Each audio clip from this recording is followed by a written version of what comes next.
क्या कभी आपने कोई ऐसे ऑब्जेक्ट की कल्पना की है जिसका डायमीटर सिर्फ कुछ किलोमीटर्स का हो, लेकिन उसका मास हमारे सन से भी ज्यादा हो? साल 2019 में अमेरिका के वेस्ट वर्जीनिया में स्थित ग्रीन बैंक टेलीस्कोप की मदद से पृथ्वी से 4600 लाइट ईयर्स दूर कमेलोपर्डालिस कॉन्स्टेलेशन में एक अजीब ऑब्जेक्ट की खोज की। इसका डायमीटर सिर्फ 26 किलोमीटर का था, लेकिन अगर हम इसके मास को देखें तो ये हमारे सन से 2 गुना भारी था।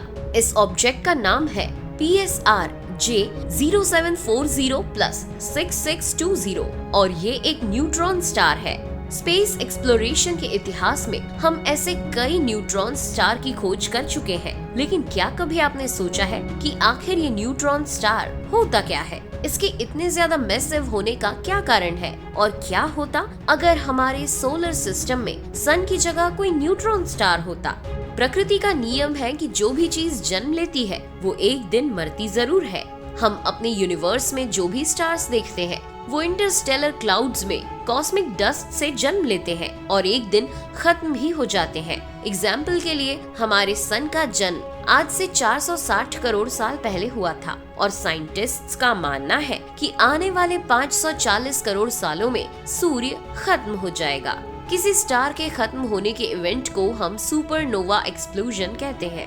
इस दौरान वो स्टार तेजी से फैलने लगता है और अपनी ओरिजिनल साइज से कई गुना बड़ा हो जाता है। इसके बाद उसमें एक एक्सप्लोजन होता है और वो व्हाइट ड्वार्फ में बदल जाता है। हालांकि अगर वो स्टार हमारे सन के कंपैरिजन में 10 से 25 गुना ज्यादा भारी होता है तो उसमें नॉर्मल सुपरनोवा एक्सप्लोजन नहीं होता, बल्कि इसके साथ उसमें ग्रेविटेशनल कोलैप्स भी होता है। इससे व्हाइट ड्वार्फ अपनी ही ग्रेविटी के कारण अपने आउटर लेयर्स को सेंटर की ओर खींचने लगता है और जो मास कई किलोमीटर्स में फैला हुआ होना चाहिए था वो कुछ एटम्स में ही समा जाता है। एज अ रिजल्ट वो मैसिव स्टार एक बेहद ही डेंस ऑब्जेक्ट में बदल जाता है जिसका मास सन के कंपैरिजन में 2 गुना तक हो सकता है, लेकिन इसका डायमीटर कुछ किलोमीटर्स का ही होता है। वैसे तो हम यूनिवर्स में हजारों न्यूट्रॉन स्टार्स की खोज कर चुके हैं, लेकिन इसके अंदर के स्ट्रक्चर के बारे में हम कुछ खास नहीं जानते। न्यूट्रॉन स्टार्स के मॉडल की ज्यादातर थ्योरीज यही बताती हैं कि न्यूट्रॉन स्टार्स पूरी तरह न्यूट्रॉन्स के ही बने होते हैं, यानी कि इनमें कोई भी चार्ज्ड पार्टिकल नहीं होता। एक बार बनने के बाद न्यूट्रॉन स्टार में अपने ओरिजिनल मैसिव स्टार्स की तरह हीट जनरेट नहीं होती और ये समय के साथ ठंडे पड़ने लगते हैं। यूनिवर्स में हम जिन न्यूट्रॉन स्टार्स को देख पाते हैं उनका surface temperature 6 lakh degree Celsius से भी ज्यादा होता है।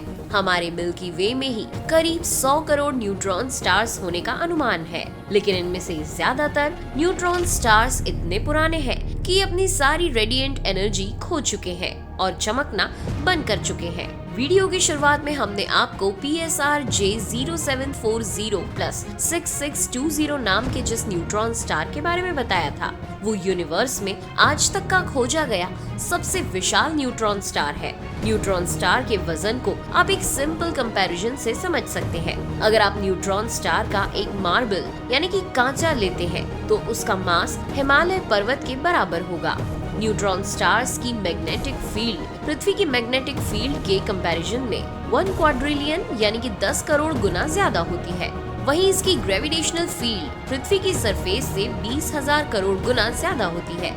इन सभी बातों को सुनने के बाद आप ये तो जान ही चुके होंगे कि हमारे सन के कंपैरिजन में न्यूट्रॉन स्टार्स बेहद खतरनाक ऑब्जेक्ट्स होते हैं। हमारा सूर्य अपने एक्सिस पर एक बार रोटेट होने के लिए करीब 27 दिनों का समय लेता है, लेकिन न्यूट्रॉन स्टार्स 1 सेकंड में अपनी एक्सिस पर 700 बार तक रोटेट कर सकते हैं। साथ ही कुछ न्यूट्रॉन स्टार्स इतनी तेजी से घूमते हुए और इतनी ज्यादा मैग्नेटिक फील्ड होने के कारण अपने पोल से बहुत ज्यादा मात्रा में रेडियो वेव्स इमिट करते हैं। ऐसे न्यूट्रॉन स्टार्स को हम पल्सार्स कहते हैं। रेडियो वेव्स की इस बीम को हम तभी देख सकते हैं जब ये पृथ्वी की तरफ आ रही हो। पल्सार्स के इतनी तेज घूमने के कारण हमें ये बीम हर 1 सेकंड में कई बार दिखाई देती है और इस तरह इसे अपना नाम पल्सेटिंग स्टार या पल्सर मिला है। अब जब हमने न्यूट्रॉन स्टार्स के बारे में इतनी डिटेल में जान ही लिया है, तो हमें मैग्नेटर के कॉन्सेप्ट को भी समझ लेना चाहिए।